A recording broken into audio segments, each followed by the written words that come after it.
County Area Sanitary District, roll call, all board members are present. Audience, Crystal Clance. Any additions or deletions?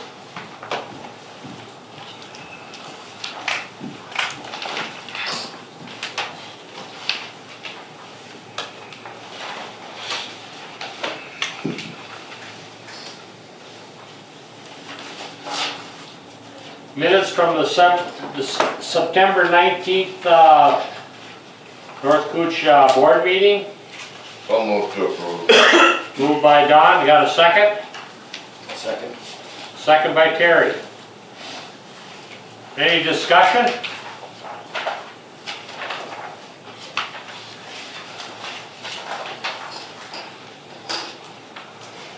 Call for a vote? Yes. Yes. Yes. Yes. Yes. Yes. I vote yes. October 3rd, Budget Committee. So moved to approve. Second motion. Wait, I Moved think by last, Don, second by Hop. last time we said we weren't going to approve those, we were just going to keep them for informational purposes. Okay. Same as East Coach meeting minutes.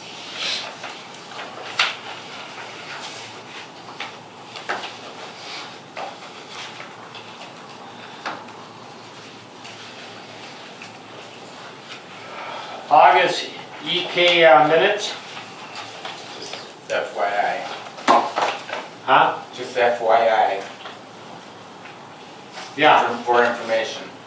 Yeah, we don't have to. okay. Okay, the disbursements.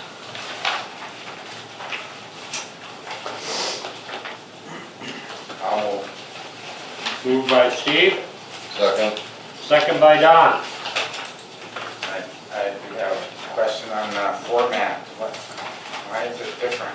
Did we want this done or? It's exactly the same as before, it just looks a little bit different because we took the zeros out for the blanket authorizations, which is something that Keisha had asked for. Oh, okay.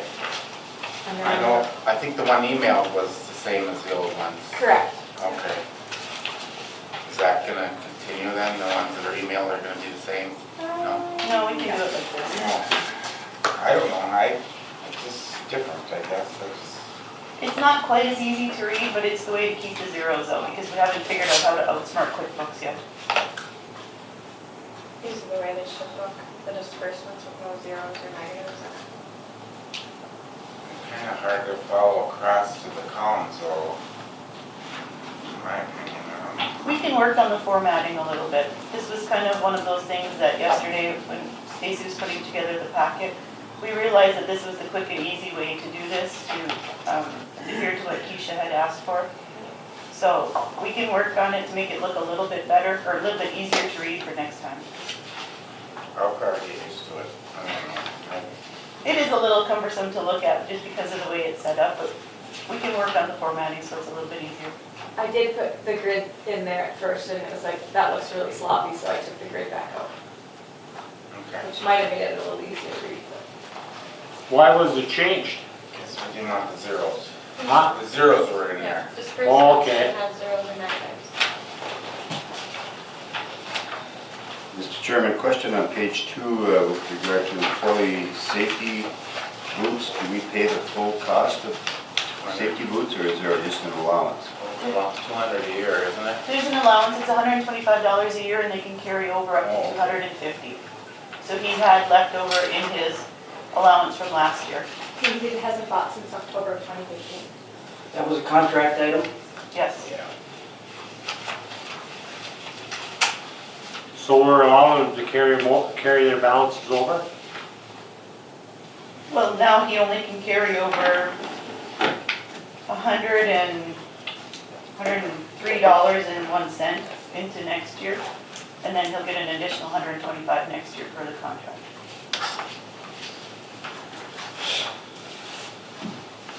He had basically a balance in his safety tow bank. It was a little bit different this year because the allowance was only $100. So last year he got $100 that he never used. This year he got $125 with the new contract. So he had $225 in his banks, actually the math I just told you was wrong. $225 minus $144.99 will be what he carries over to next year, and then he gets an additional $125 next year. It's not very often anymore that they're gonna find boots for less than $125 a pair. Occasionally you can, but I'm not gonna find a very good pair of boots for. not very often.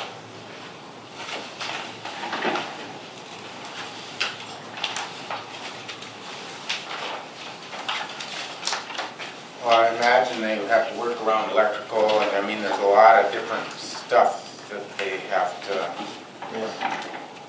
And buy I a think most of special them- pair of boots It for. was passed 3 years ago that they had to be safety toe and their safety toe.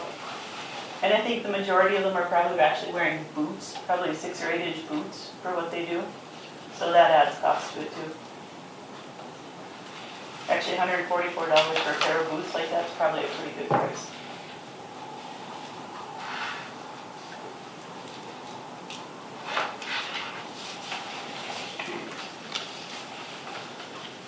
On the same page 2, it says ferret, load of ferret. Filter building. That's That's the ferric sulfate we use for the mercury removal. Is that the guy that comes and stays overnight? Yeah. Oh. Did we get that figured out, or Huh? did we figure out what he's We're going going to work with the villa. Oh, okay.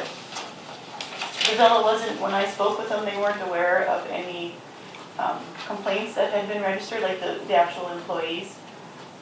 So I talked to Deanna Kittleson, and we're going to work on that. We're going to try a couple things, and we're just going to have open lines of communication, and if there's any issues, then we'll go forward from there. He came overnight this time, and, This past time he didn't. This past time he didn't. He will next time in Okay. December. oh, when And he said he'll probably have to have his truck running at that time in December through the night.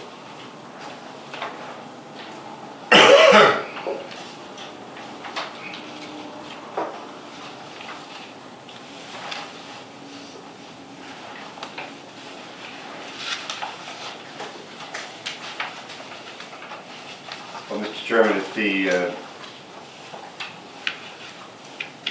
director over at the village isn't aware, I'd be happy to give her the name of the folks who had called and asked if We something think could we be know done. who it is, but I'm not We don't positive. need to play a guessing game. I mean, I'd be happy to share the name. Sure.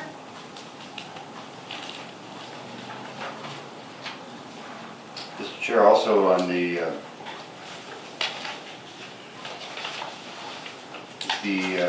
insurances, are they all, were they all set by prepay, by motion? Yeah, we wanted those on blanket. Okay, and the central pension also? Mhm, That was a separate motion to have that as a prepay? mhm.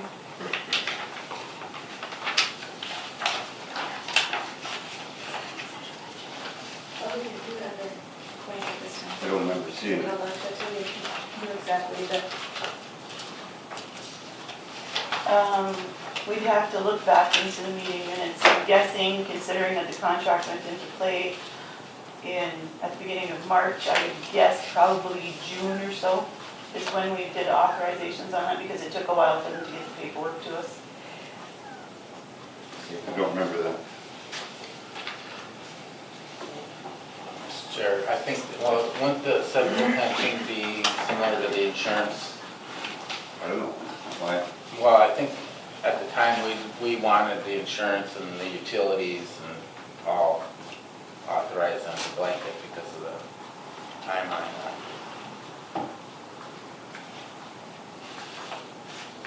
I guess it's more of a payroll item, I don't know. Central pension would be, It doesn't come out of our payroll. We have to submit separate payment for them.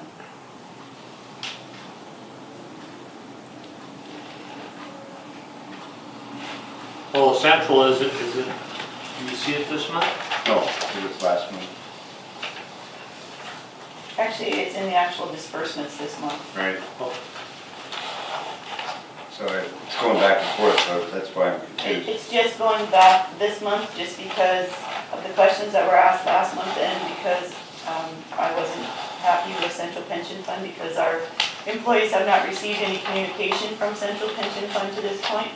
We were looking into a few things, and just the way the blanket disbursements worked out in timing versus the regular disbursements, it just happens to be in the regular disbursements this month. So how much was it this month? $200.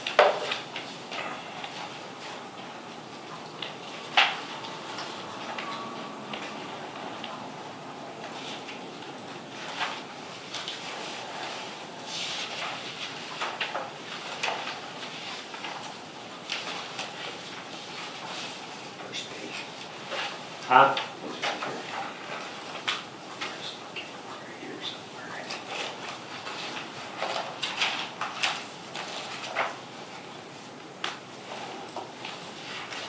So you really haven't had any communications with the union on some of this stuff then, right? On what stuff? Like the central pension and stuff? Stacy spoke with the union representative Monday or Tuesday. Monday. I spoke with Central Pension Fund the same day and then passed them over so Stacy could get personal information to find out why they hadn't received any statements. After she got done with that, she called their union rep. And all the money is going into their accounts, they just haven't received a statement because they're missing date, or addresses apparently.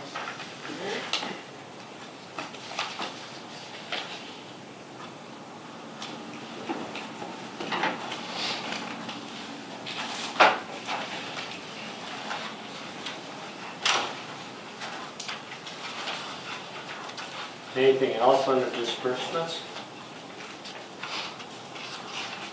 On that, Go ahead, Steve. on that first page, that lift station 8 pump, is that, what horse was that? Six horse or That was a 5-horse. 5 horse? That was that flight that got approved last time. Yeah.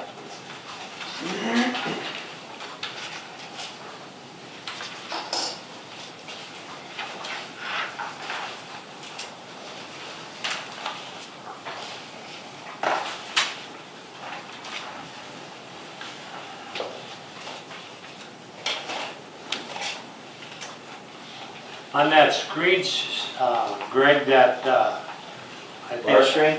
yeah, That's does a that sol- have to be replaced every so often? No, just a solenoid valve went bad on it that supplies the water, or effluent water. That's part of the bar screen operation. And it wasn't opening and we had to get a new solenoid. Oh, okay. Yeah, they don't give them away, do they? No,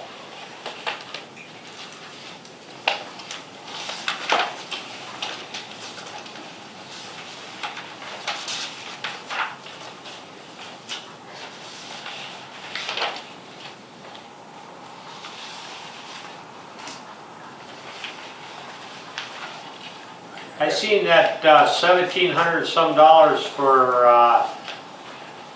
license plates for that new pickup.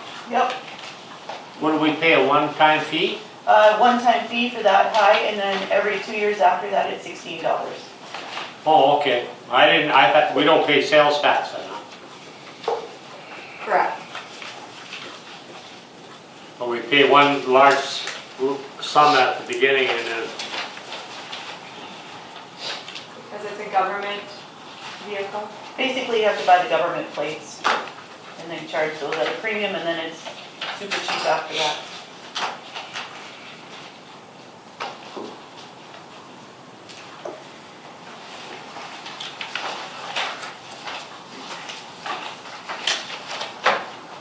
I had a question on that page. That pace from May of this year, on page 3.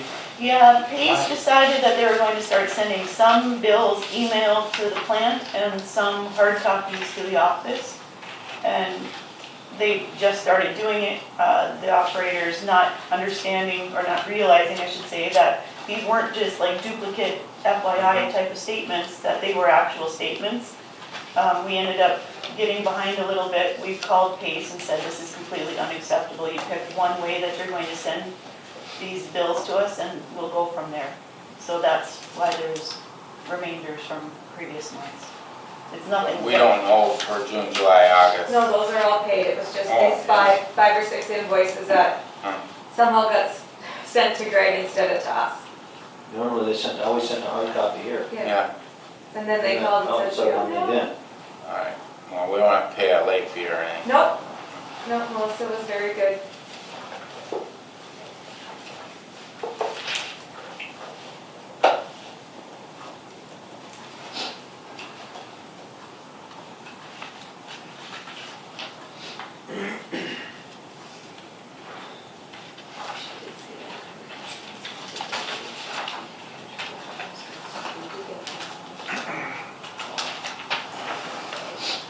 What's that?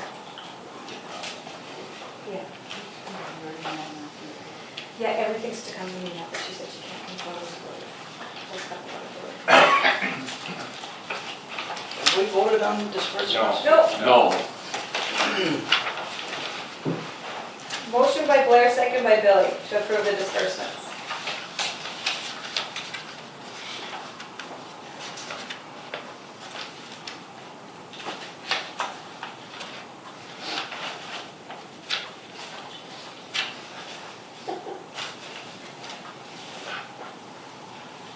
So are we all good on disbursements?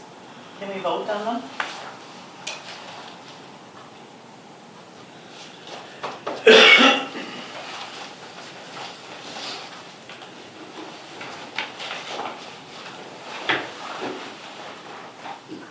Are we ready to call for the vote on disbursements? I don't know, are we ready? Yeah. Okay, call for a vote then. No. Yes. Yes. Yes. Yeah. Yes. Yes. I vote no.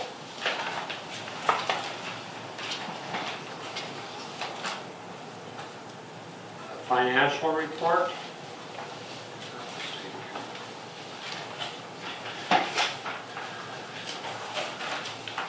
Okay, I make the motion to approve the financial reports. we have a second? Second. Who was the first? John? John? Call for a vote, or any discussion? No. Yes. Yes. Yes. No. Yes. I vote no. Old business. Bremer accounts and investment strategy? So in your packet, you have this document. It says general money market, oh, they're out of order.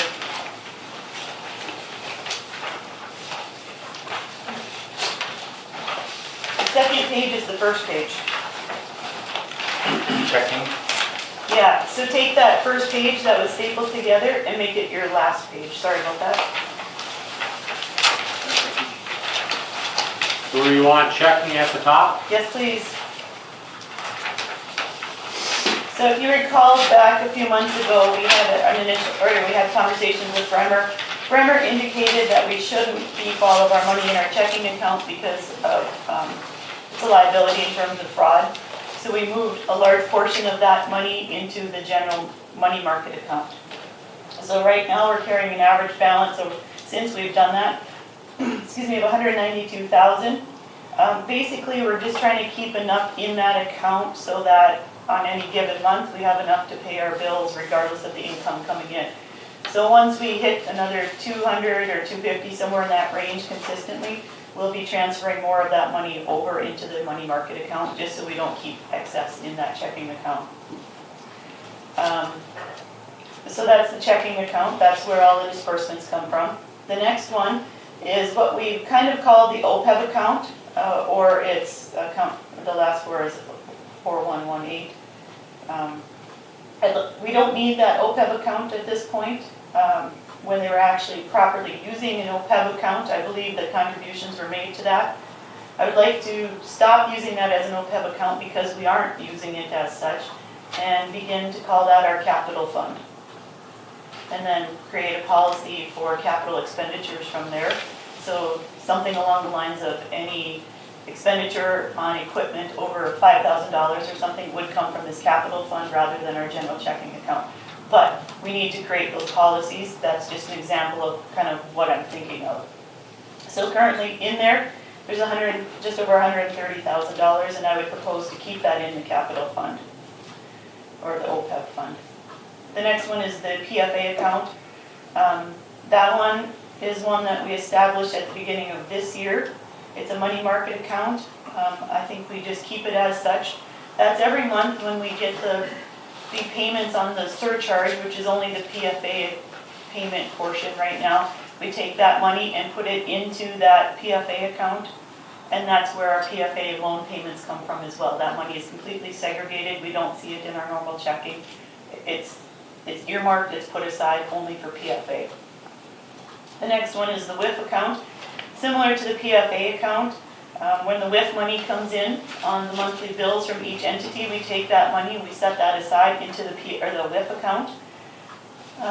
The WIF account has been there for a while. Since 2013. So what we're proposing there, because we learned from PFA that any interest that's earned on WIF money we can keep. We as a district can keep. We don't have to put it into our WIF account.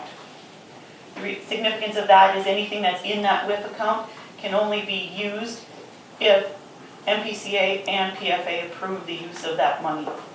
But we can take that interest before it ever hits that account and roll it into something else. And the intention of the WIF, it actually stands for Wastewater Infrastructure Funds. So I would propose taking that interest from that WIF and putting it into our capital fund, so we truly are using that for infrastructure as well. Right now, there's $902,750 in that account. We're proposing to transfer $900,000 of that into CDs. Every month we are depositing, you get it in your packet, we're depositing upwards of, this was a slow month, we only had 11,000 something. Typically we're in the, say, $14,000 or $15,000 a month category that we're putting in there. So even though we take out about $900,000 and leave that account fairly empty, there's going to be another $11,000 going in there very shortly. And every month there'll be that much going in. So what we would look at doing, there's two options that we've developed with Bremer for the WIF money. So right below at the bottom of that first page, there's WIF option 1 and WIF option 2. So I would like the board to decide what their risk tolerance is and how much money they want to earn with that WIF money.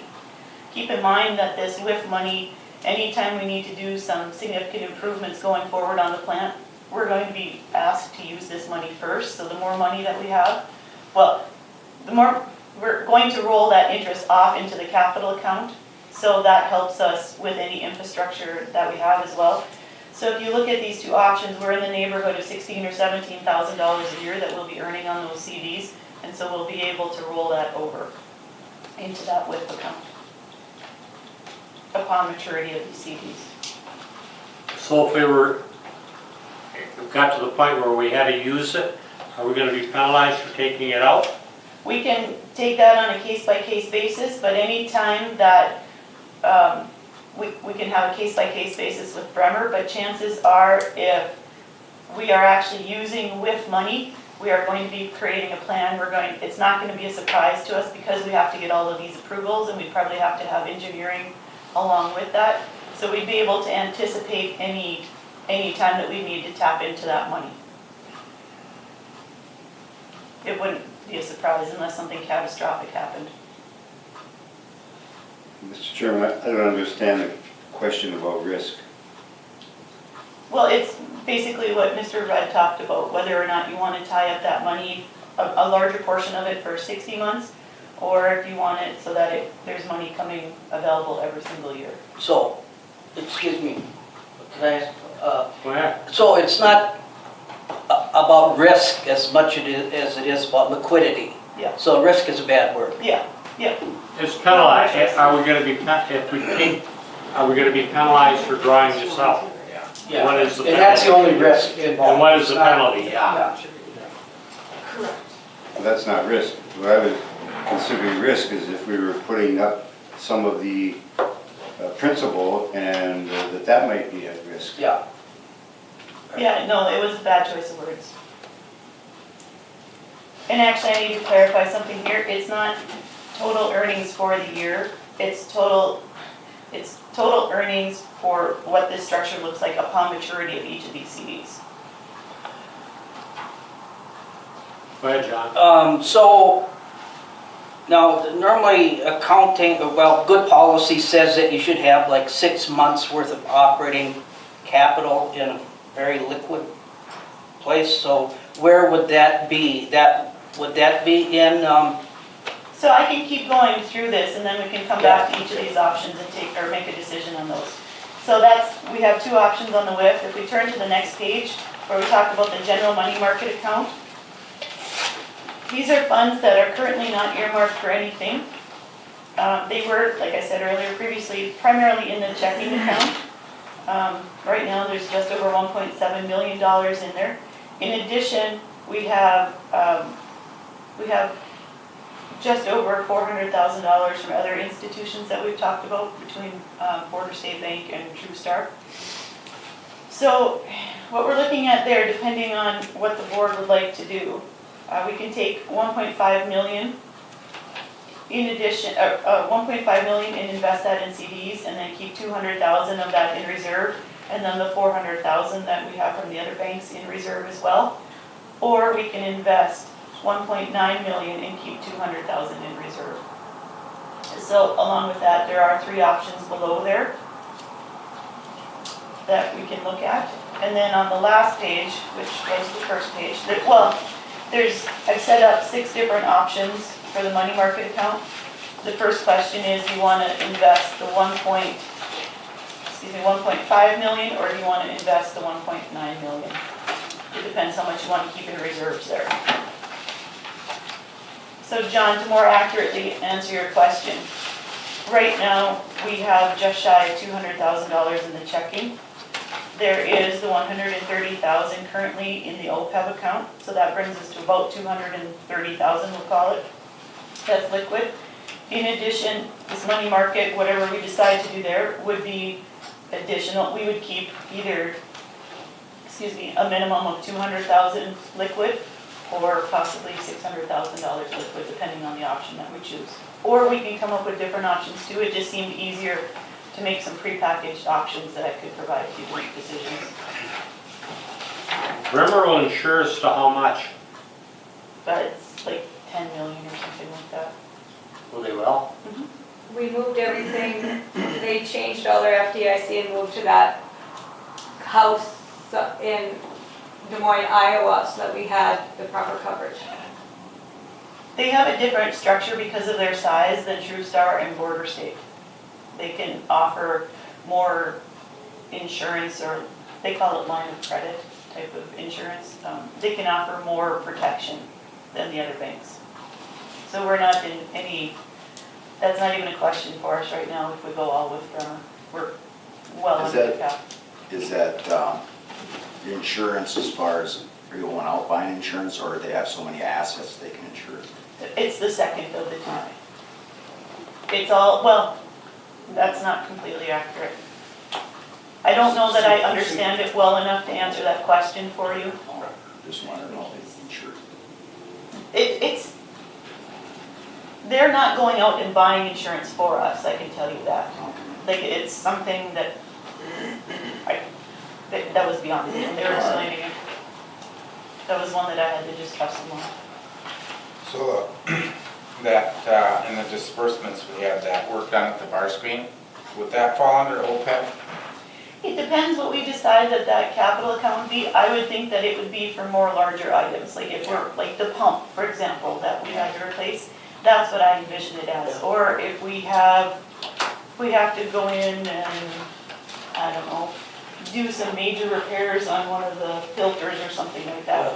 But that depends what we create those policies to say. Go ahead, John. it would be somewhat arbitrary based on, how much it was, because we've got our maintenance in the budget, we have our, regular maintenance, maybe we should up that in the next budget, I don't. And to me, it would be more big one hitters. It wouldn't be routine, I'll call that the bar screen routine maintenance. It was about 200 some odd dollars or something. I would say it would be more big ticket items that we would use the capital fund for. That's the 50 cents per thousand that we have to set aside, is that what it is? No, that's the WIF. Oh, that's it. But we would roll the interest over from the WIF into that capital account, is what my vision is. Mr. Chair, Go ahead. how much liability is the district gonna have for this I-9 project? We don't Are know we yet. gonna need to set aside some money? We don't know yet.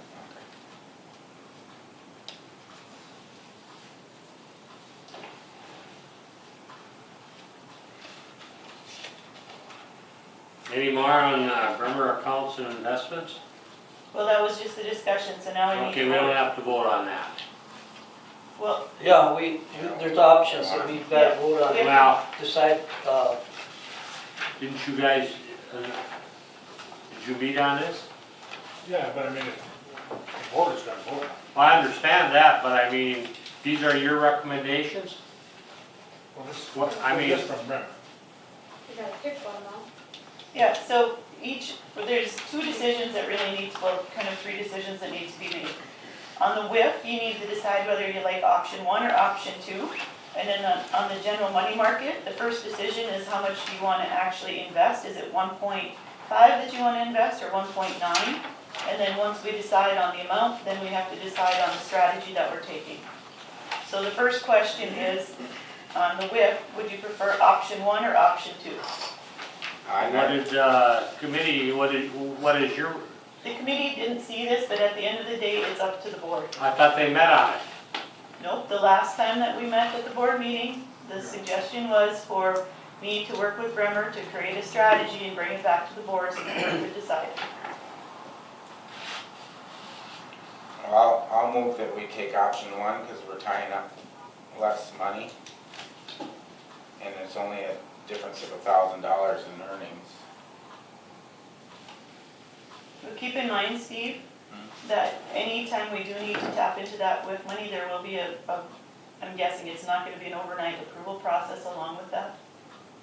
We'll have to have engineered plans and approval from MPCA and PFA. Just keep that in mind as you're making that decision. so it wouldn't hurt us to go with the option 2. Time-wise, Like I I said, mean, it all comes back that's what I'm to, thinking. it all comes back to how liquid you want the money to be. I guess the only way we know about that is what are our liabilities with that? I mean, what's the most we possibly need if something happens? Well, and it's all gonna be dependent upon the project, right? And there's no guarantee, like, as we go into this I&I, that we would be able even to use the WIF money for that, if that's kind of what you were thinking, Steve. There might be things that come out of the I&I that we say, maybe it is that we have to increase the capacity of the pumps at the EQ basin or something. Then we may be able to see if we can use that WIF money, but I don't know at this point in time whether we would be able to or not. Well, there's always the option, in case we run into a problem with some of these funds being tied up, short-term loan. I mean, you talked about a line of credit. It's what they call the insurance thing, Oh. or insurance thing. What is the penalty if we have to draw funds out? Bremer said that they would work with us and try to make it as painless as possible. They didn't give me a number. I think it sounds like each case is individual. Go ahead now. Do you have a recommendation, Cindy? From a fiscal standpoint, I say option 2. To John's point about the liquidity, we have quite a bit of liquidity. Go ahead, Don. Since there was no second on the previous motion, I would move that we go with option 2. We have a second on that? I'll second. Second by John? This money is not This is not tied to what we have in our checking. That's correct. This WIF money can only be accessed with approval from MPCA and PFA. Well, my only concern is we have way too much in checking and that we have to do something with that. But this is different.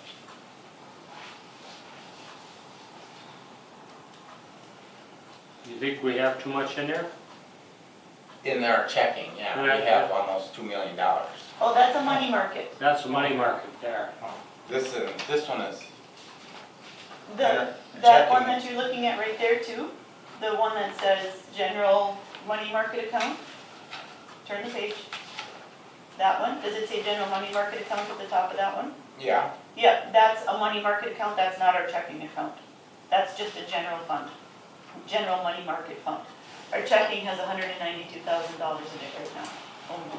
and our checking says currently has 1 point. Paid 192,000. once.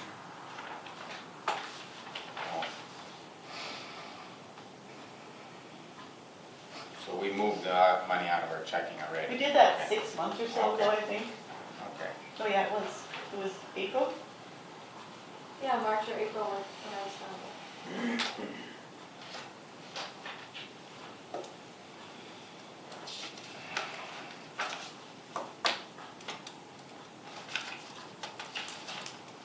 So, Mr. Chair, can we understand the basis for how much is put into each of the categories of months? It was somewhat arbitrary. I mean, if we want, we can tweak those. It was just to make it, or to try to make it easier to bring to the board. I just created 2 options. Well, Bremer and I created 2 options that we thought might be suitable. So if it's not suitable, we can change that. The way it's laid out there, it's nothing set in stone with that. It was just easier than coming and saying, how much do you want to put in each year?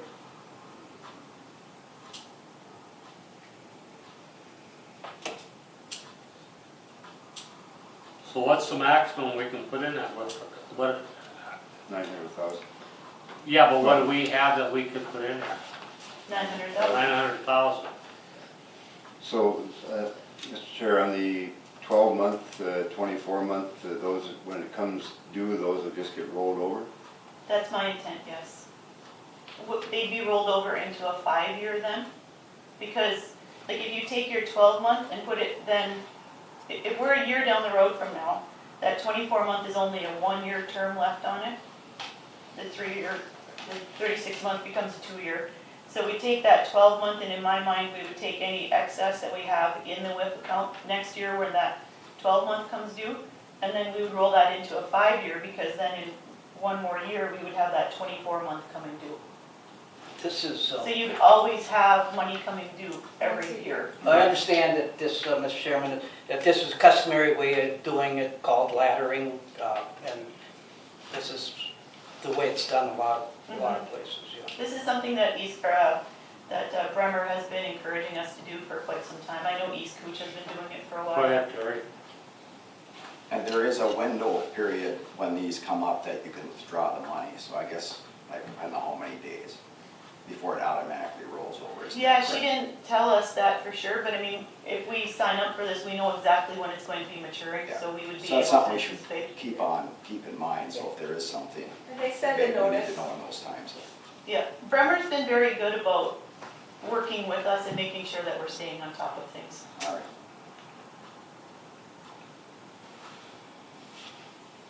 So with your background, Terry, what would you recommend we do? If we look at this option 2, yeah. I'm on the wrong page. Yeah, option 2. What would you recommend? We go with 12, 24, 36? Well, I mean, Well, if there's any uncertainty at this point, exactly because of the different things that are going on, I think our response would be that we'd be the most cautious with option 1 in this service net. But I'm okay with option 2, but I feel more comfortable with what Steve said, option 1 at this point, just because there is some concern on the board of that. And that's something that could be changed in the future, the dollar amounts that will. Well, I mean, even to Bob's point, if we wanted to take, kind of make a hybrid of option 1 and 2, or at least kind of take option 2 maybe and pull from the 4-year and the 5-year categories and put a little bit more into the 1 year, so we'd have money coming available earlier than later. That's something we could look at doing as well. We just, or we miss out on some of that interest.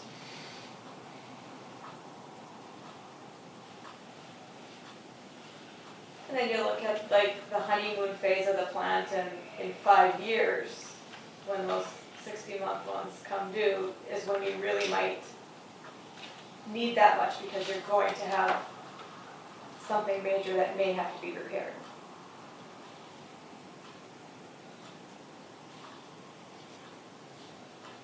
So whatever the will of the board is, I'll execute it. We just have to make a We have a decision. motion. Yeah, we have a Second on the motion floor. second, so, wanna, On option 2. yeah. The only thing we gotta do, decide on option 2 is how many months you wanna go. Right? It's already laid out. Huh? It's laid out. It's laid out, but I mean, If you wanna tweak it, Well, the other thing to keep in mind with option 2 is that this is just the WIF money. So, I mean, maybe we need to talk about this in coordination with what we want to do with that money market account, because that's money that we could use as well. Yeah. We don't just have to use the WIP just for the improvements if we want. And in some instances, it might be easier for us just to use our own money, like that's truly our own, and not get approvals on it. So maybe we need to look at these in combination of one another. Yeah.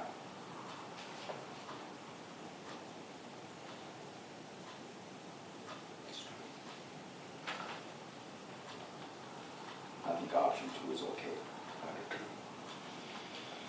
Because of that. Yeah.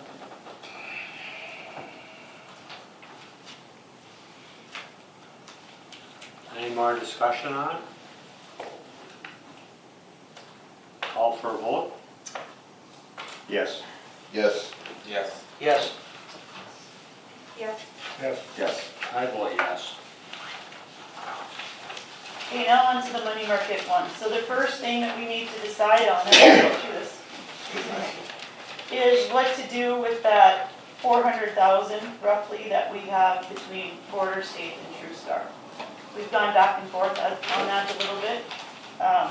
If you want to keep money at Border State and TrueStar, we can do that. Their rates were not as competitive as Bremer's when I got quotes from all of them. It was 2-3 months ago by now, but I would think that everything would kind of stay in line as the market changes. So the first decision is if you want to bring that $419,657 over to Bremer, or whether you want to invest it with Border State or TrueStar again.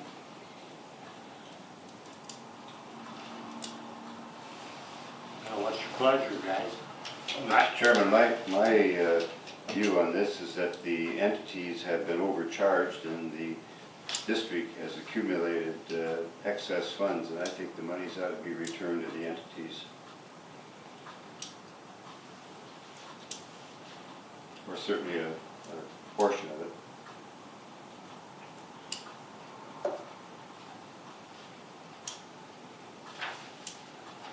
We're sitting on millions of dollars here, well, no good reason for it. I think that this will ensure against, if we keep those balances and keep them making money, this will ensure against any rate increases far into the future. So that's my feeling about it. That's no guarantee. Pardon? There's no guarantee. Guess we need to decide whether it's more prudent to give the money back now or keep that money to help us in the future. Like, for instance, rate increases. I guess that's the decision you gotta make. I just feel we did this once in the past and it came back and it hurt us quite a bit. Can you explain what happened there? Well, because back in 1996, I believe it was, we had a real wet year, so we gained quite a bit of reserves in our account, and then we gave back the money to the entities, and they chose to rebate to the customers or whatever. And then 2 years later, we had a dry year, and we came up with like a $500,000 project that we were then forced to go out and borrow for. It was a project that needed to be done, and needed to be done quickly. And so, you know, I just have this bad feeling about what happened in the past. And along with that, with the PFA loan that we currently have, that still is out there till 2040 or something like that, the likelihood of us getting another PFA loan if we ever had an issue like this again where we had to replace significant equipment would be, we'd be very low down on their list is my understanding. And so we'd be left on our own.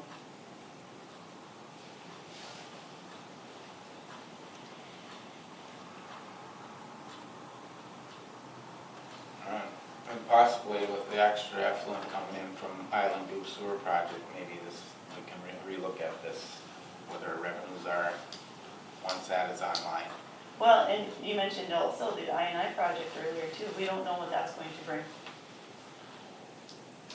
We may be building a new holding tank or something someplace. We don't Yeah, know. I mean, in the rates, we can look at the rates too, we could do a rate decrease, you know, at some point as well. Go ahead, Don. I would so move to go with option one, move that $400,000 into Bremer.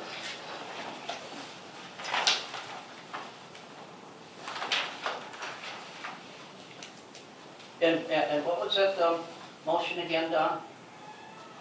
To go with option one. Okay. And move the $419,657 back into Bremer. So if we move it back into Bremer, Don, then we should look at option 2. Because that includes, Invested. if you want to keep your $400,000 with Bremer, or move it to Bremer, then we should look at option 2, unless we want to do something different with. I thought option two was that we leave the 400,000 in the border. No. No, look at the top where it says option 1, and then in parentheses 1.5 million. And then if you look at option 2, it's 1.9, or 1.9 million. No. That's option 2B, which, Well, there's A, B, and C of each one. Maybe you want to change it to option 2, because I think that's what you're talking about. Because that's transferring money to Bremer.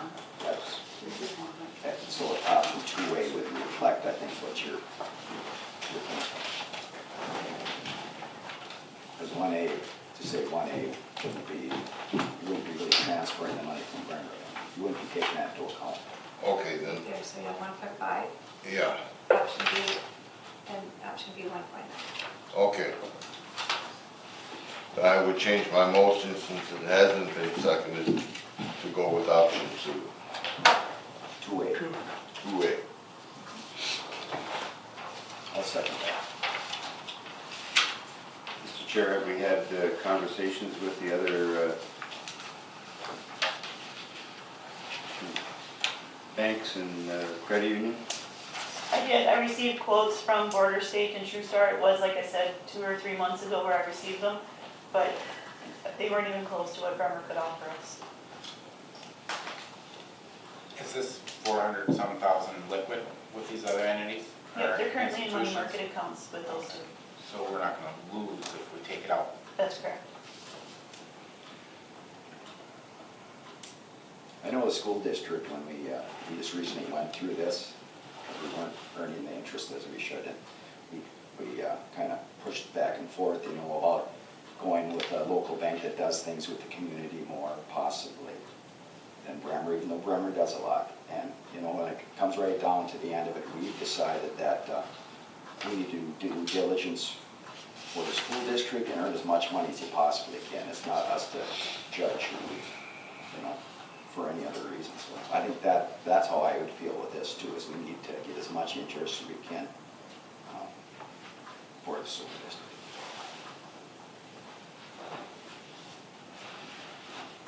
I suppose there's nothing that would stop us from getting quotes as we move this along from the other. I mean, we can look at, or continuously look at this every year as we know we have money coming up. I would say that out of diligence, we would keep shopping around. Yeah, that's a good idea. But I would also encourage more just to keep the money local. Yeah, that's, Yeah. I believe so too.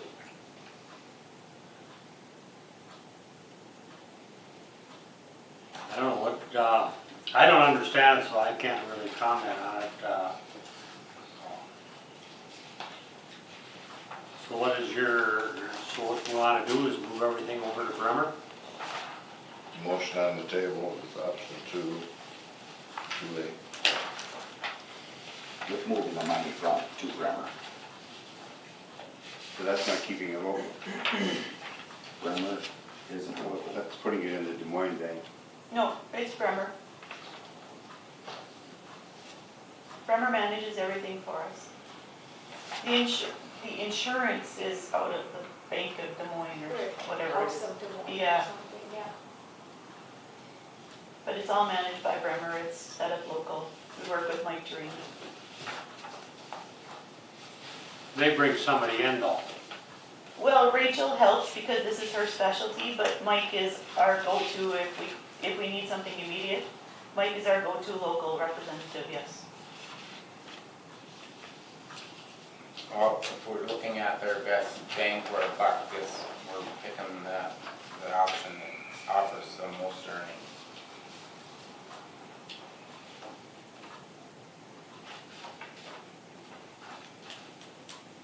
Any more discussion on it?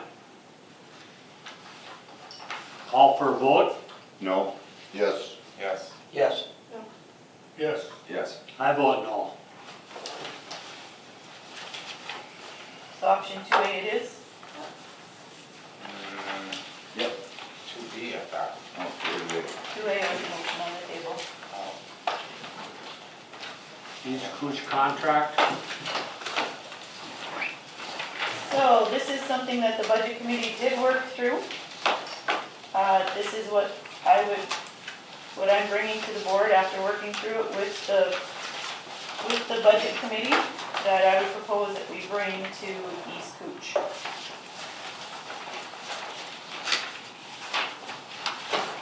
This is a significant increase, monthly increase over what they're currently paying. We went through and we actually assigned what I think the budget committee feels are true loaded salaries. I'm speaking on behalf of the budget committee, so you guys can speak up if you want, but I think these are true and actual loaded salaries. We built retiree benefits into there as well, which they should be, I think, for a true loaded salary. So it is a significant change to what we're currently doing.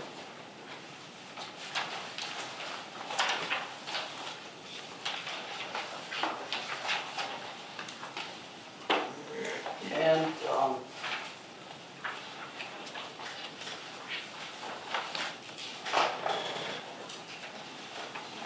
So is there two different contracts? I've got two copies. Are they different? No, you must have been the one that got the extra when I was one short yesterday. You got the prize.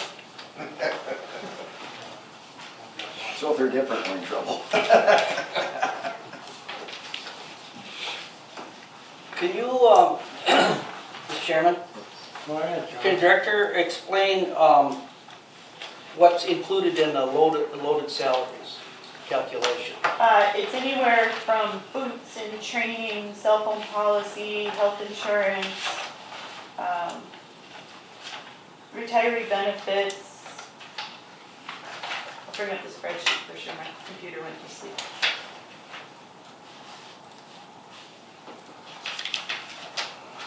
It is salary including estimated overtime based on the previous 12 months, PERA, Social Security, Medicare, health insurance, life insurance, workman's comp insurance, training, licensing, communication allowance, food allowance, and retiree benefits. Mr. Chairman, since this is the first opportunity to see this document, and since there's no motion, I would make a motion to table it to the November meeting.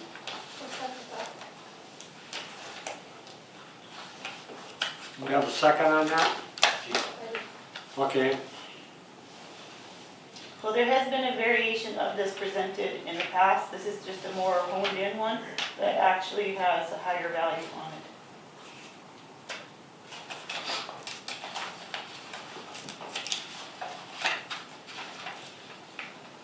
Mr. Chair. Go ahead, Terry. If we wait till November, it's not gonna really make a difference. So if there is a question, I think that we could wait a month and let people. Right, yeah, that's true. Although, right at this point in time now, it's been, we haven't voted on the tabling yet? On what? We haven't voted? No, Okay, if there's any questions though, because we went through it and we, you know, there were some things in here that, for instance, we talked about vacation time. Should that be part of loaded salary? And I guess customarily, that is not part of a loaded salary unless you have to hire replacement workers to take the place of the person on vacation. So we chose not, you know, not to include that. And that's probably the only thing we chose not to include in the loaded salary. But, you know, so if there's anything else that... So vacation is not, so if you retire, you don't get paid that vacation then, right? Because it's not in the loaded contract. They cash that in for retirement. Vacation has to be, as far as I'm concerned, has to be part of the loaded contract. Oh, okay. Mr. Chair, are we debating the motion to table or what? no. No, I don't know what we're There's doing. one item that they, No, if there's any questions right now, I just wanted to make sure that, I don't know if this, you know, explains everything that we had talked about in our committee meeting. I guess this would be more like a committee meeting report, so maybe it's not appropriate to talk about it this time, but, you know, in case you did have questions, then... The one concern that I have with tabling this till November, if we have any discrepancy come November, that puts us at jeopardy for not being able to approve a budget come December. I would like to see the old contract and compare the two. I would too. You guys have had it. We can get you Well, a I don't copy of it right now. That's the first I've gotten this, I don't have a copy. Go ahead, No, Don. the old contract, I have it at home, but I don't have it with me. I can actually print a summary of an equivalent breakdown, and actually that's been in your packets in the past. Well, if you want, I can either print this off so you can see it, or I can tell you the numbers that the way it currently is. Vacation is, I just... Should certainly be part of it, part of the cost. Go ahead, Don. Basically, Why we're debating it, because the motion is table, not, and that's not available. basically this contract goes back to East Cooch, and it becomes a negotiation between East Cooch and North Cooch, am I correct? I think so. Yes. Okay. Yeah, and I think that the contract, while it says that it's renewed January 1st, we can go beyond that. We can operate under the old contract until we sign a new one. Oh, yeah. Yeah, they've got it. I don't have a problem waiting till next month. What's that? Wait till next month, it's ready. Yeah. On that vacation though, what we did is all benefits for the retirees are now built in. I don't think the motion was to table, and That's you right, yeah. can't discuss. Yeah, okay, Well- you're right, okay. So let's do that. Let's do it. Pardon me? Call for a vote on Bob's motion. Call for vote on Bob's motion? Yes. Yes. Yes. No. Yes. Yes. Yes. I vote yes. Should I put down here? Here's the old Yeah. contract. Okay. You can pass it down, and then did you want this passed out too? Yep, that's the equivalent breakdown in a similar format. Okay. Similar format. You're welcome. 2000, you didn't get one? Thank you. I didn't get this one. That's why you got two, 'cause you... So just to be clear, John was the one that voted no, right? Nobody else voted Yeah, no yeah. to table? And we need one of these then also. We got another, Which one is it? this one. This is the ones we were just handing out. Okay. There should have been 8 of those unless the printer can't count. Good. We got, each got one here. You guys, your side of the table, get one of these? No, we know it by the back of our hand. So is there a summary, did you say? Here's what it was last year. Or this year. I didn't get one of them. Yeah, It's they're coming. coming, they're coming, yeah, we don't have enough. So There's some right the there. total is 11,000, and now it's gonna go over 13,700.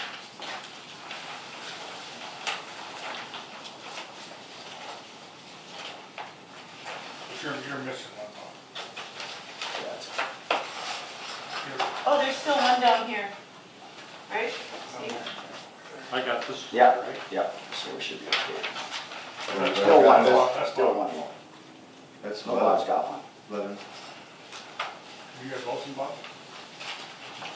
Yeah. And you get 13? No, never got 13. That should have been in the packet. That's the second page of the 2018 page service of- contract. Yeah. This one.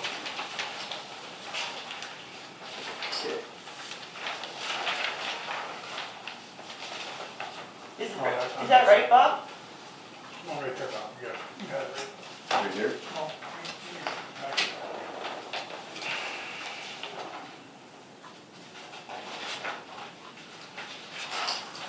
Oh, it's on attachment. Yeah.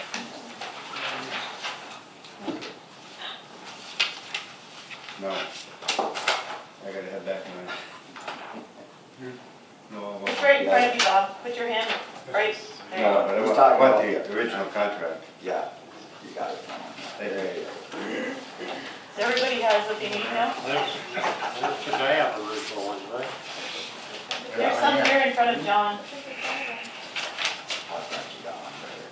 There, that two of them on there. We should have had the EK contract on the agenda, should have been down in the staff and committee reports. We probably should have had the committee report first. Yeah, that's true.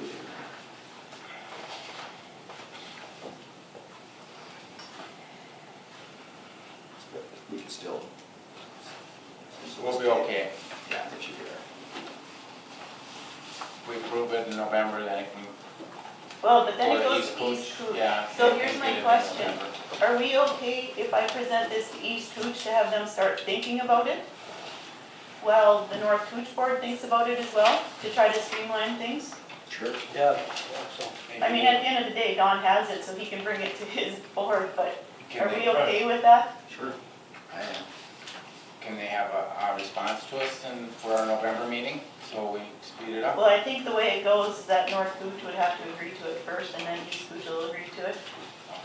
But their meeting is typically after hours, so if we agree to the contract in November, or come to an agreement on a contract in November, we can make sure that East Cooch understands. Well, actually, so we have this meeting, I'll give it to East Cooch, they can look at it and think, see what they think. If there's any changes that they see initially, we can build those into the contract that I can bring back for November meeting, along with any of the comments from this board. And then by the time, and then hopefully we can agree to something in November, and then we can get approval from East Cooch in November, hopefully. This new contract doesn't allow for another employee, That's correct. so when it says we can change, either party may agree to change this at any time, That's correct. that's when that would happen. That's correct. Okay. So I would suggest, though, that all the questions come in beforehand in regards to this contract, so they can be addressed in November, so we can pass it. Yeah. So, after we get all the questions, and then there's things you need to dig up in regards to that, we can have all that, because we do need to. And then if, as we go along, if there's changes that people have requested, I'll make sure I share it with the group, or put Yeah, it that's into a the good format that everybody can see it, and Good, keep good. sharing it that way. Good. As long as that's okay with everybody. That's good.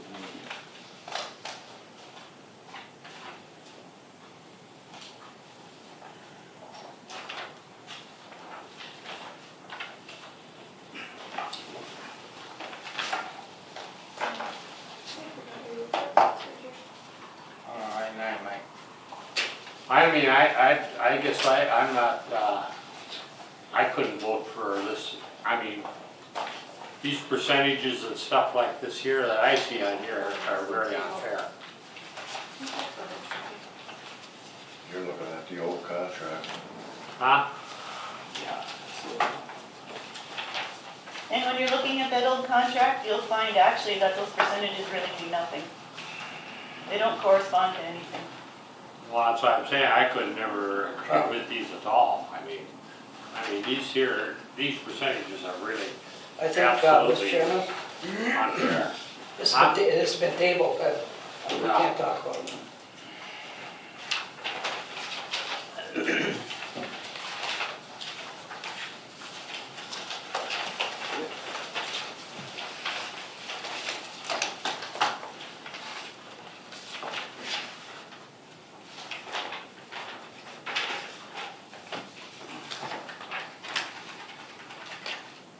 Okay, I negotiations.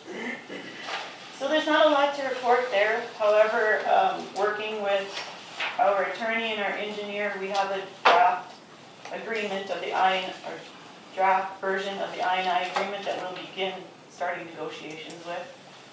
So I will try to start scheduling those meetings. We're gonna have one joint meeting initially that will make sure that all the entities are on the same page with what's in front of us with the scheduled compliance. And then from there, we'll break off into smaller groups and begin looking at that, the draft I&I agreement that we're going to have to start negotiating. Basically, the draft I&I agreement is just a formalized version of the SOC that will ask for buy-in from all of the entities on. And then as we go through that, then we're going to start developing the ordinances that will hopefully get all the entities to sign as well. So sure. Go ahead. The first meeting we should be scheduling would be with the team. That means the attorney, the engineer, and a rep from each identity. That's what my suggestion would be, but I would leave that to each entity to decide who they want to have at that initial meeting. So the initial meeting will be a joint meeting between the North Cooch team, City of International Falls, East Cooch, and Rainier. Everybody will be in the same room to hear the exact same thing as we start. And then as we get into negotiating on that draft I&I agreement, then we'll break into each entity and work on that individually. So at the end of the day, we'll have 3 signed draft I&I, or we'll have 3 signed I&I agreements that we'll go forward with. One from each group. How many members, how many people are they suggesting for each group, for each entity? Ideally, no more than 3 or 4, otherwise it's going to get unmanageable if we're negotiating with a team of, well, if there's 10 or 15 people in a room when we're negotiating, we're not going to get very far. So after that first meeting, then they break off, each identity starts to We'll have one-on-one meetings with each entity. So we'll sit down, the North Cooch team will sit down with the East Cooch team and start working on the draft I&I agreement as it pertains to you, and make sure that East Cooch is okay with it. The North Cooch would meet with Rainier. Yep, and International Falls. There would be 3 separate meetings afterwards. When does it,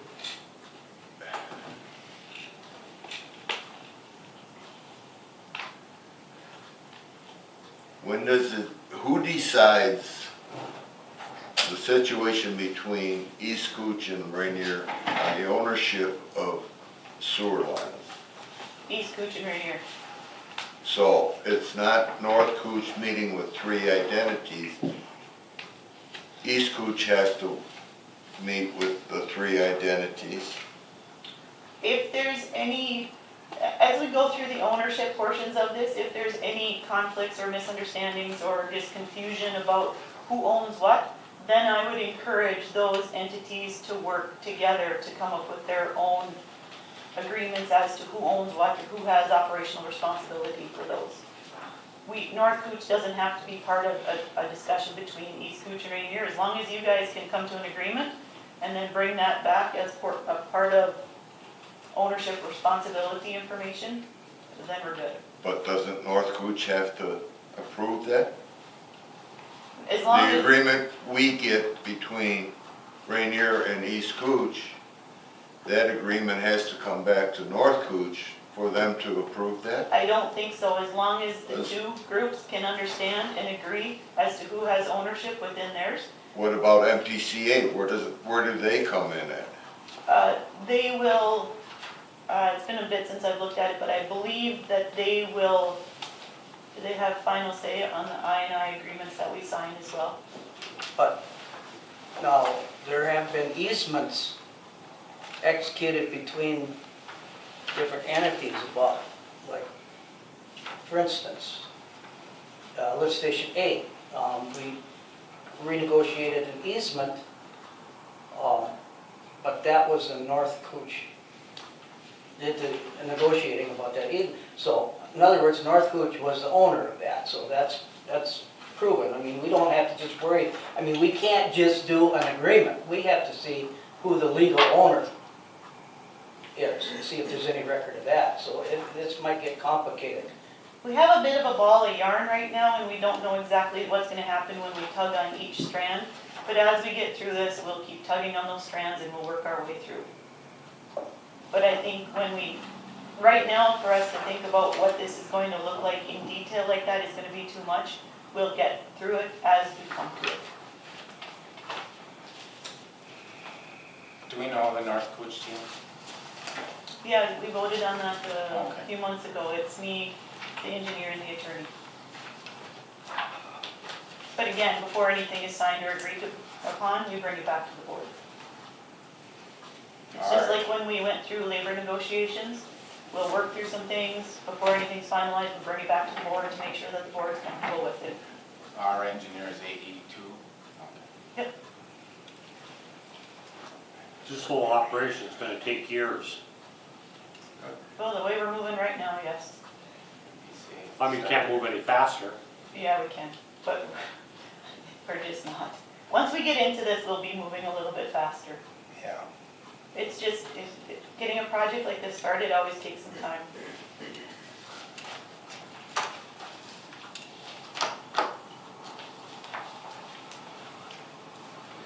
Any more discussion on the I&I?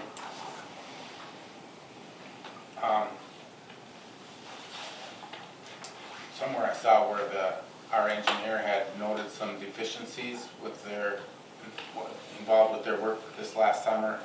Is there any, Oh, on the SCADA system? on that moving that computer from the electrical? Right, so Jason Sandin with AE2S had prepared that draft report. As I was reading through that report and thinking about the Island View project, I knew that there was work coming through the Island View project for the SCADA system. Okay.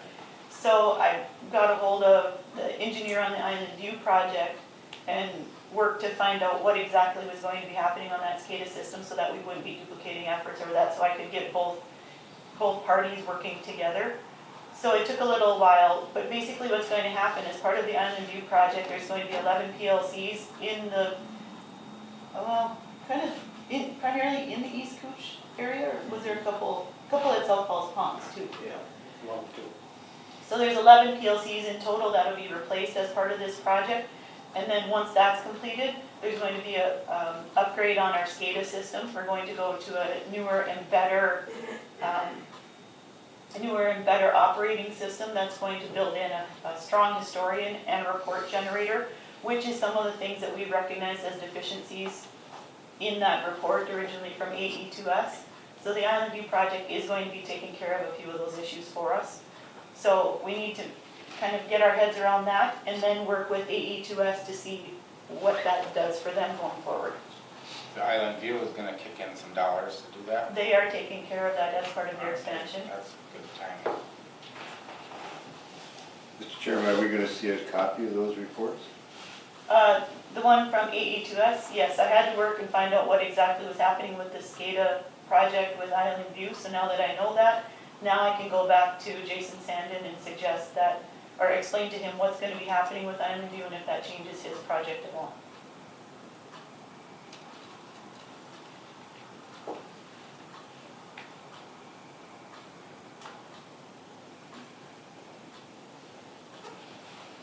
So I read somewhere, they figure there's a little bit of I coming out of East Cooch with a broken line, or, I remember where I just kinda glanced through it last night.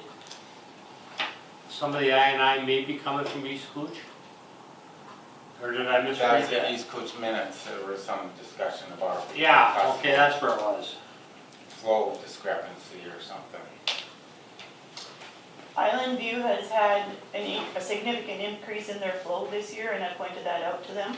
So I think there was some question that came up about where that was coming from and if there was issues. There's nothing significant that jumps out at us as a major issue, but they have increased flows this year.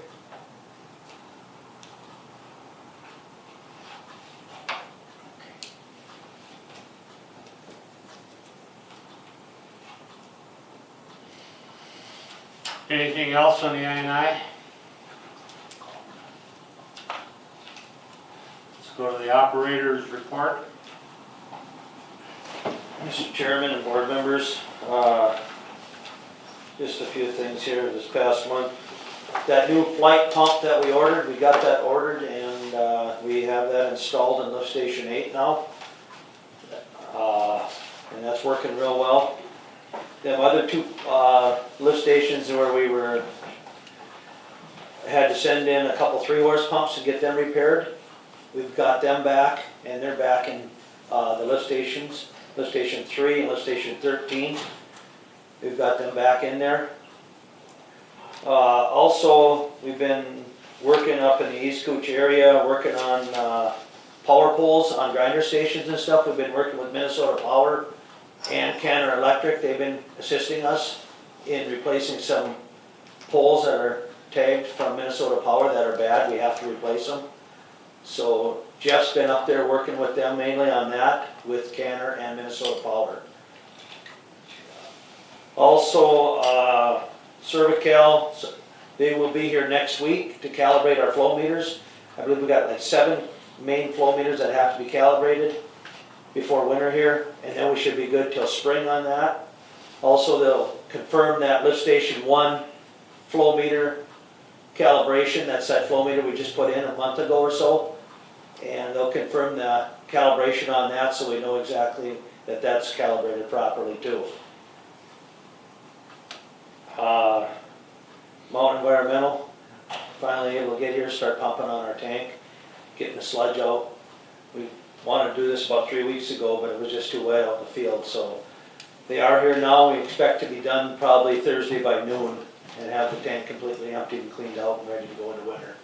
But so far, it's going good out there.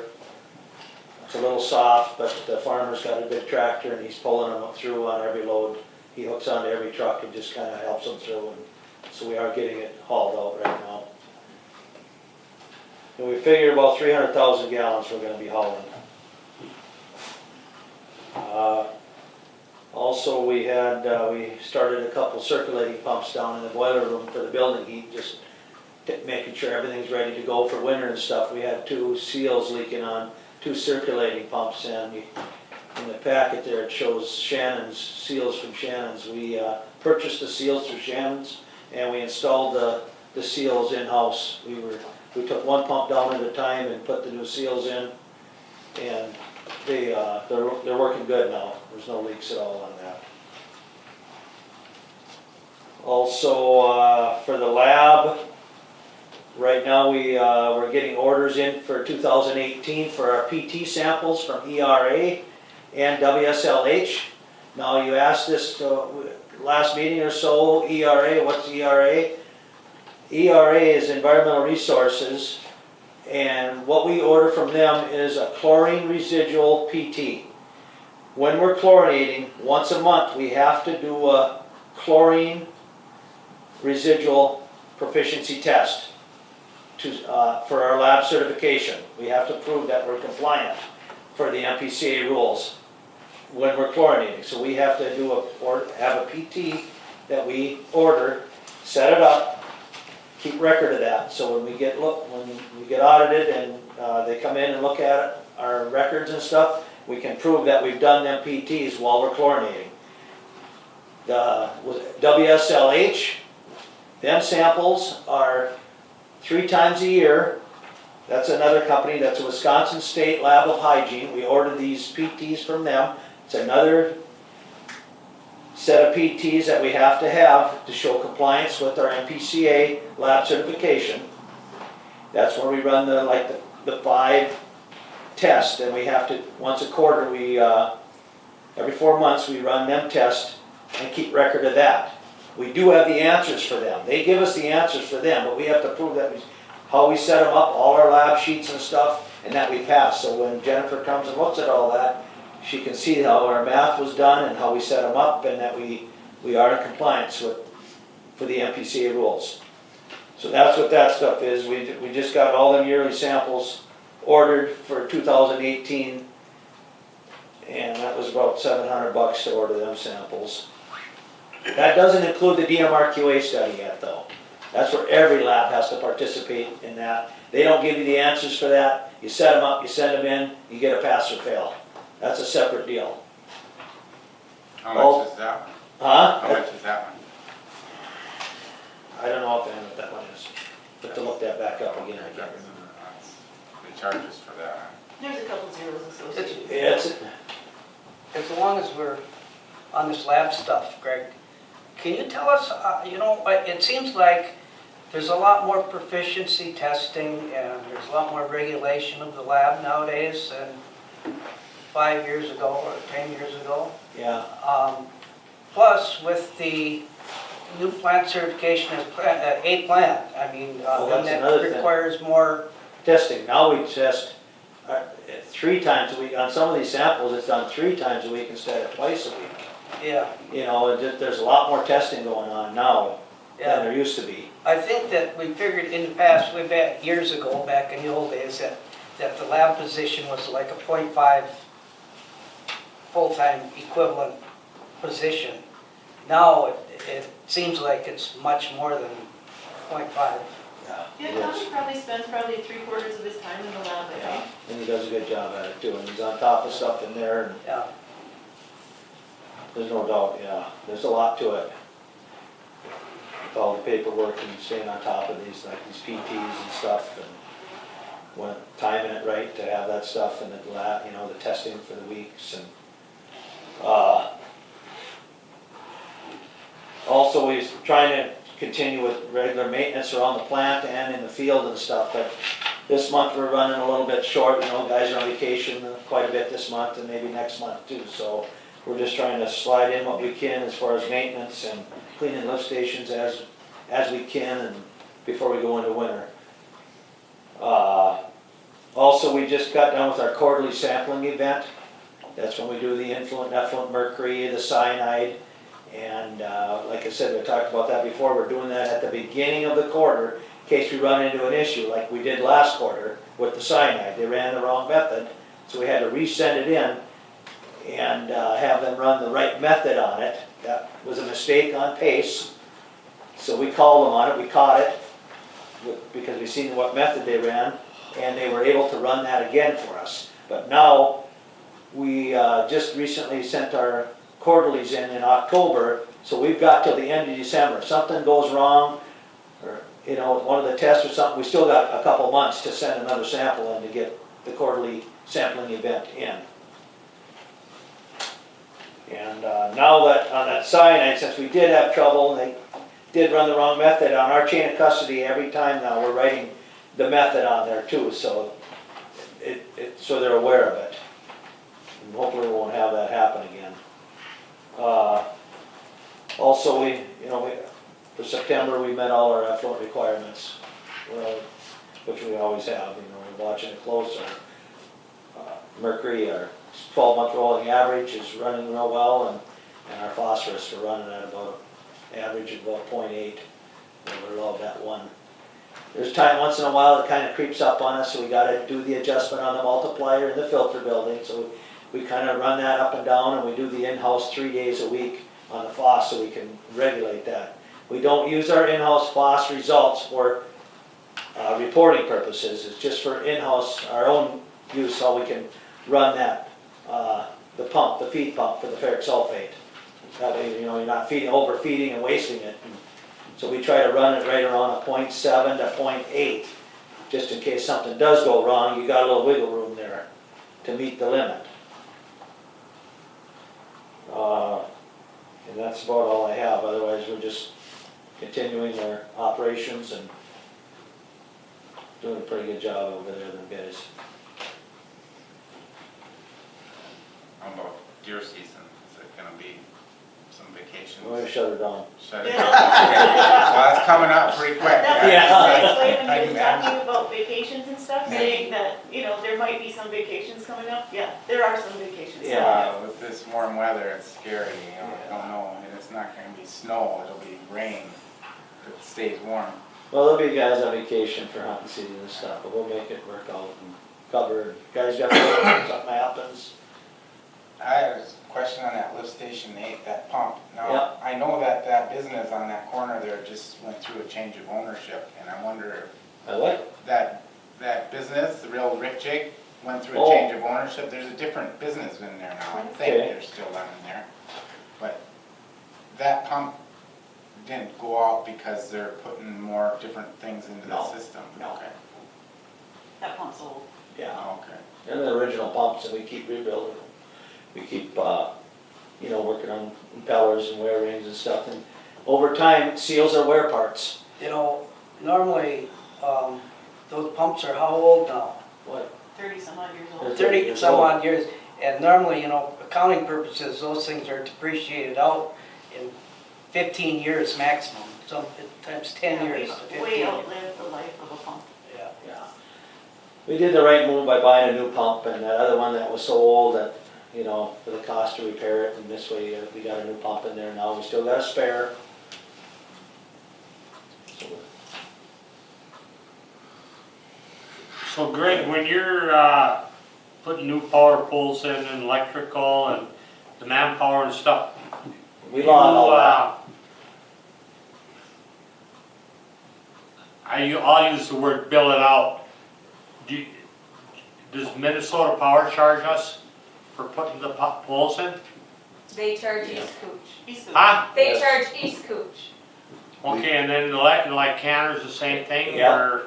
And then you keep track of the number of man hours that Yes, goes into there? that goes in the East Cooch log. Then when we get a bill from Canner, that's billed to East Cooch. Okay. And then the power poles or Yeah. whatever. I think, There's gonna be one at lift station 7, that's gonna be North Cooch's responsibility though, that pole's bad. Sorry, John? I think maybe it would be helpful in the report, your monthly report, is you just put how many hours you bill to each coach for that Cindy month. does. That's in the next one. That's in mine. There's a little chart that you guys get Oh, okay, we're gonna be getting that every, month. You've gotten it for the past 3 months or so. This is the 4th, I believe. okay. And then if there's an overage, it shows what kind of income that was for the district. But there'll be, when they replace these poles, there'll be disruption to the service, I imagine, to our equipment, or the pump stations, or, Well, for a little bit, the grinders, they pump them down and talk to the homeowner, tell them they're gonna change a pole out, okay. and we usually get one changed out in a day. There's enough capacity that they're Yeah. okay. They put the new pole in and everything and just flop it over to that one. Yeah, they're pretty quick. They're pretty Yeah. fast, yeah. Yeah. Unless they're going south, the crews. Well, I don't see how the MP Nelson charges the district or the East Cooch for a pole, because they own the pole, don't they? No, East Cooch owns them Really? That's, on the I'm grinders. looking at a telephone pole right there, I mean, what happens, so that needs replacement, we gotta pay for it? Poles that are to the grinder station. Yeah. Oh, they're just, oh. They're not just Separate. regular transmission poles. Oh. They're yeah. specifically there because of the sewer district. All right, that's all I have. You guys got any more for Greg? We'll make a list next time. Do you think that Farmer will bill the district then for pulling, or will Mountain and I Environmental think he's keep that? just gonna donate that time. He's pretty good. Yeah, he's getting a pretty good benefit out of that. okay, I'm Huh? just curious. Yeah. Steve, you know him? I do, I know. Yeah, he's pretty good guy. Yeah. I hired him, he's a little eccentric, but he's pretty good. Okay, so director's report. So as we kind of alluded to, you have your monthly East Cooch hours billed chart. This month was a slower month for the guys. Only 49.5 hours, so that's under the 85 hours, so that's that.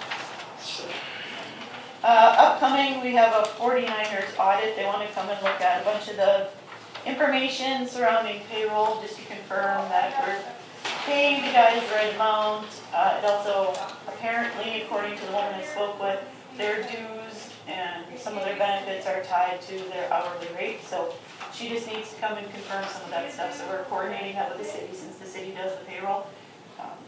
So that should be no more than 2 hours total. She figured it's a pretty quick one. Went to the Island View construction meeting 2 weeks ago, last week, whenever it was. Last week. There's Wagner's continuing to make really good progress right now. The other group is struggling a little bit. We'll give them that they do have a little bit more difficult terrain to work on in some instances. When you think about Cormorant Village and the rock and the cliff and the tightness of some of those facilities. So they are struggling a little bit more, but hopefully they'll get moving too. They are working and they are making progress, just slowly. There was a motion or a resolution in front of City Council that I provided some information regarding. So in the spirit of transparency, this is what I provided to the City Council. And again, a lot of the other stuff that I've been working on, we've already covered.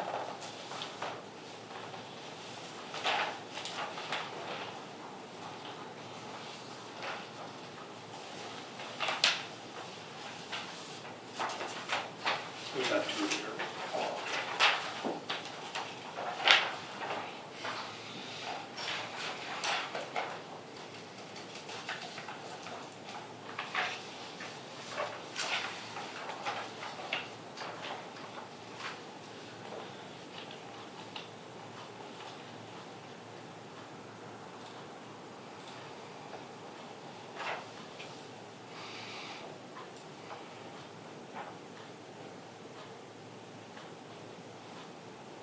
Maybe, did you just have something else? So I just need a copy, is there one extra? No, I just need to put it in the packet.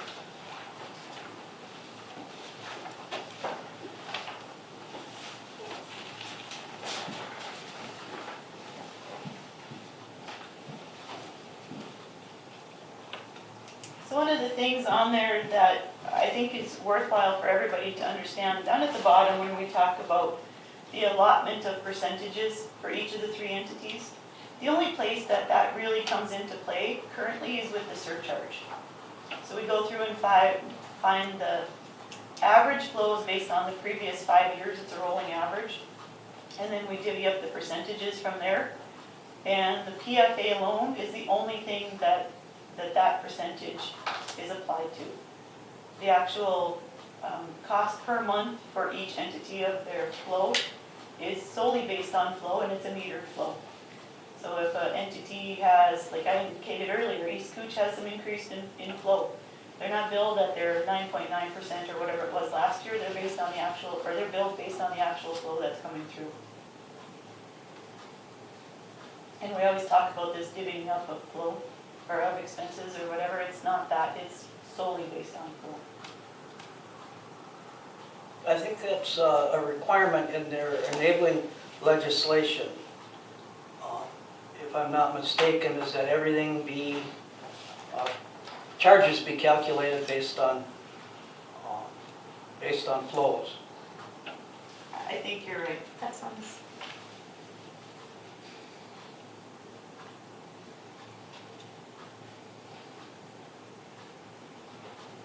At the end of the day, there is a lot of confusion around the East Cooch contract, and that's one of the reasons I put this together. I think this is important for everybody to see and understand. even members of this board, it seems like occasionally we do get into confusing territory on the East Cooch budget, or East Cooch contract. Truly, North Cooch is only paying for 3 of their employees, 3 of their operations employees, but we get the benefit of 4, except for whatever hours we indicate on this sheet each month. These are the only hours that are attributed to East Cooch. So this year, or this month, where we only had 49 hours billed to East Cooch, that means that's just over a week that the guys worked for East Cooch, and North Cooch got the benefit the other 3 weeks of the month.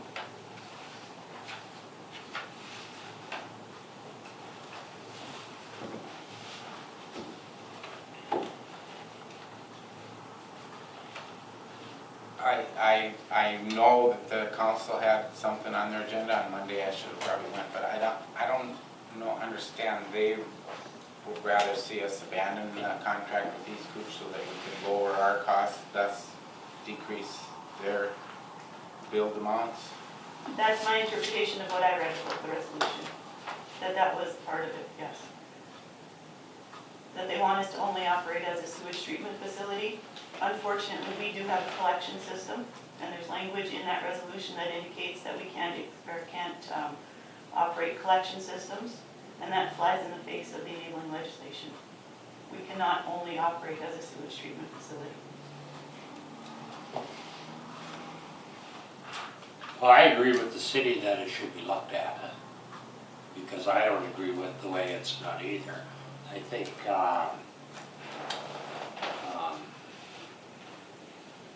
we the people, I look at the percentages of what they pay for the office and the employee. I don't think it's fair to the citizens of International Falls. I think the people outside of the city should be picking up more of the cost. I mean, we're doing a heck of a, it's always, the city subsidizes the outskirts, and I think it's time that maybe the outer area picks up a little more of the cost. I really do. If we terminate the East Cooch contract, we're looking at between $135,000 and $150,000 extra cost next year, or whenever we were to terminate it, and that would result in a rate increase to balance the budget, unless we decided to tie into reserves. I don't think, Mike, I don't think that's fair language. Well, I Say mean, subsidy, and because it's not a subsidy, it's well, I mean, anything what but a subsidy. other word would you use? But I mean, it No, is, I think it goes the other way, actually. I think that North Cooch is, to some extent, subsidizing International Falls. East Cooch. East Cooch. Well, when I look at this, I don't see that at all on paper. Whenever I look at anything and I've been asking for information, I don't see where subsidizing. I don't, It's the just- wrong it's word just was a- subsidizing, I know that was wrong, I couldn't think of another word to use. Okay. I just think that the city always ends up paying the bulk of most Well, I of it. think what's gonna happen, Mike, though, is that if the city is not gonna be able to solve all of its I&I, but the more of it that it does solve, that will increase the percentages paid by East Cooch and Rainier. Well, it's gonna drop everybody's cost if we take care of some of the I&I, you know, if there's less I&I.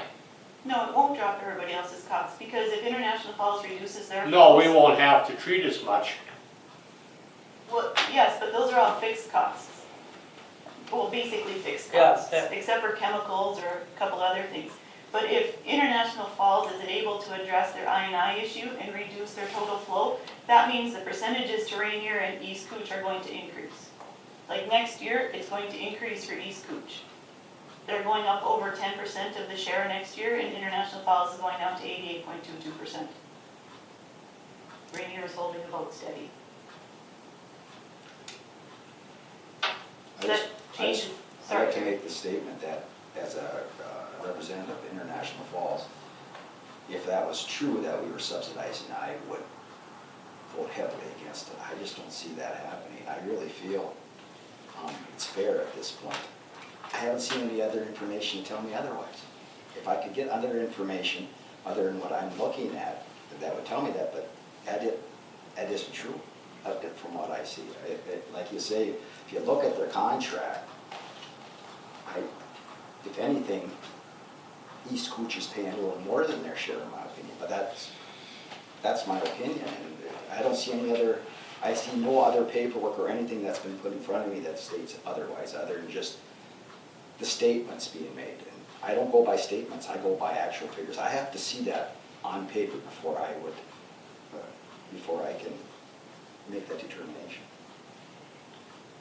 Well, like I said before, I didn't mean it the way it came out, but I mean, I just think that, I don't know, I just think the numbers aren't right, but maybe I'm wrong.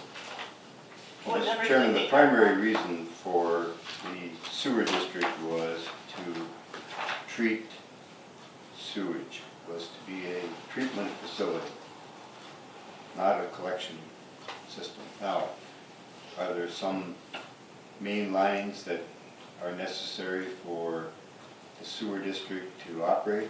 Yes. But not to run collection systems.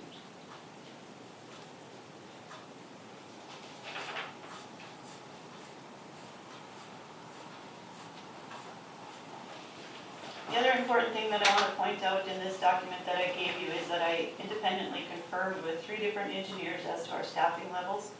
The people that are familiar with our plant, I asked them just as a benchmark for me to understand where we're at with our manning for the plant. And we've done some of that as well, looking at other plants in the area. 4 is the minimum that we can run. We're really lean. These guys are giving it every day and working hard to make sure that everything is being done that needs to be done. So just to run the plant itself, all the capacities of the plant, it's a solid 4 guys. So when we talk about minimizing staff and going to 3, from a safety perspective, you can't do it. And from an operational perspective, the plant and the system will suffer.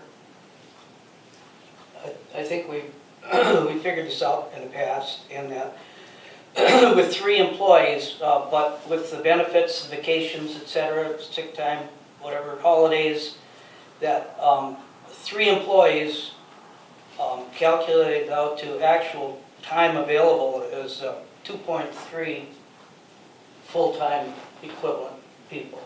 So in other words, that was the average time, average number, staffing that that was available.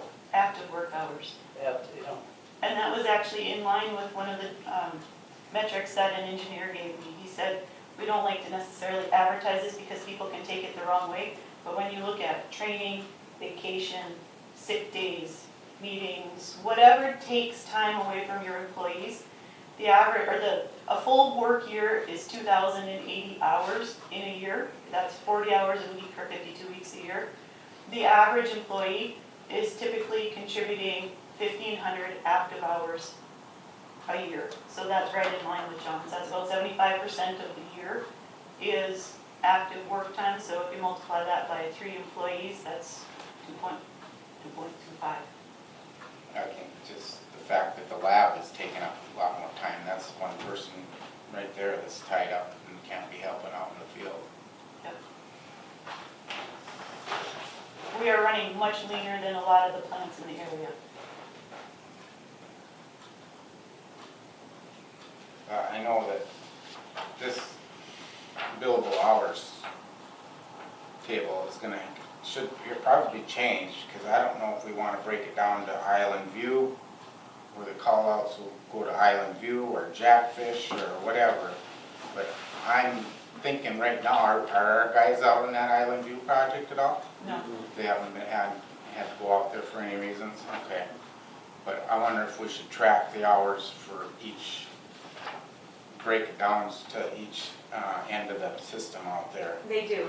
When they write their time down, they either do put JF or EK, East Cooch. So they Okay. break it down Okay. in the contract, it's in their log itself. We're still being charged. Yeah, you're being charged, but it'd be curious to know You're just trying to rationalize where it, our right? guys are at. Understand. Yep. But it's good data to have if we ever need to look at it. comes down to North Cooch is making money off of East Cooch. And It's- for years, we have agreed to that. It's to a point now is how much? It's a mutually beneficial agreement, and if the termination of that agreement would hurt everybody.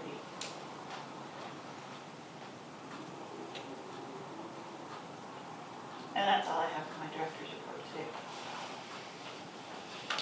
Well, and I'm still at a loss as how East Cooch and the county are tied together. And it seems years ago, historically, The it was the county county. is East Cooch.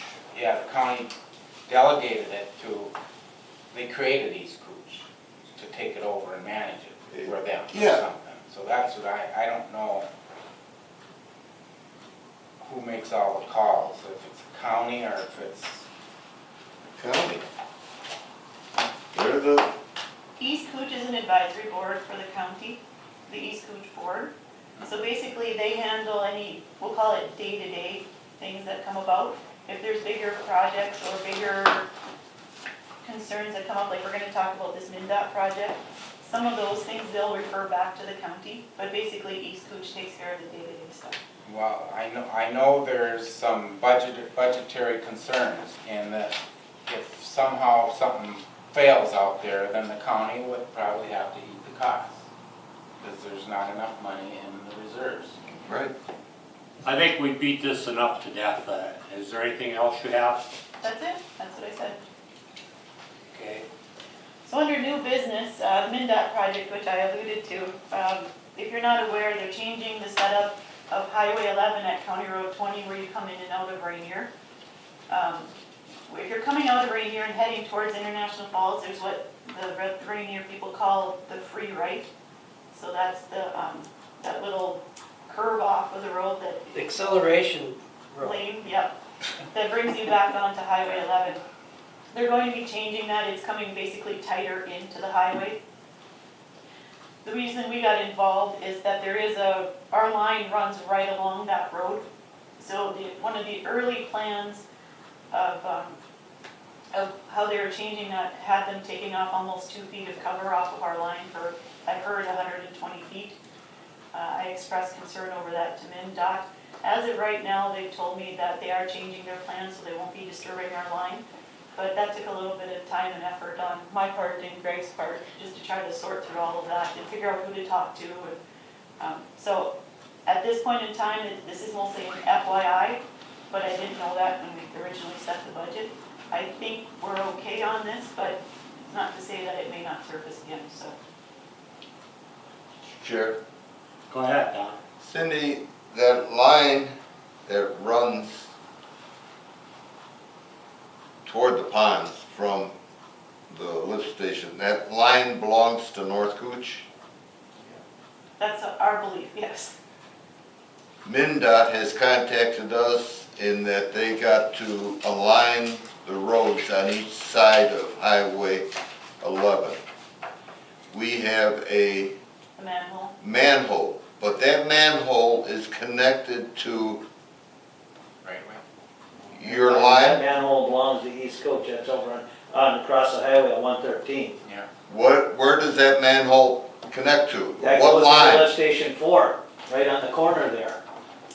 North Okay. Coach owns the main interceptor line coming from lift station 7, lift station 8, 7, the main line going all the way to lift station 1, that's the main interceptor line. Our understanding is that North Cooch owns that line. All them branches and stuff belong to East Cooch.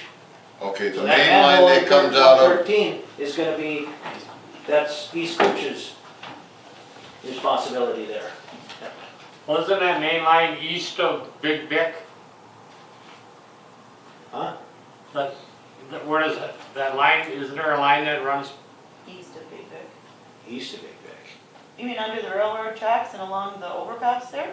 No, the line runs west of these, Yeah, it's on the west side of the road of Big Vic. yeah? Oh. That's from lift station 7, crosses the highway, follows that, what do you call that road there, The free right, yeah, the acceleration lane. follows that a little ways up there, halfway up, quarter of the way up, and then it cuts straight west through the woods. Well, I thought at one time somebody said there was a line over by, kind of east of Big Vic, but I didn't. No, it's actually north. It goes north. There's a lift station on the corner of the Rainier Park. Yeah, It goes under County Road 20 and then runs along that acceleration lane and then it eventually bears right, or bears west. Takes a turn and goes west. oh, okay. You said this was 2018, next year they're gonna do this overpass, and It's 2018-19 is what they told me. you think they would push it off, because we got all that construction up there, but Yeah, it's before the construction. It's yeah, almost but started we construction. still have to get to and from it. And then, other than the little whip correspondence here, just to show how much we put in, that's it for today.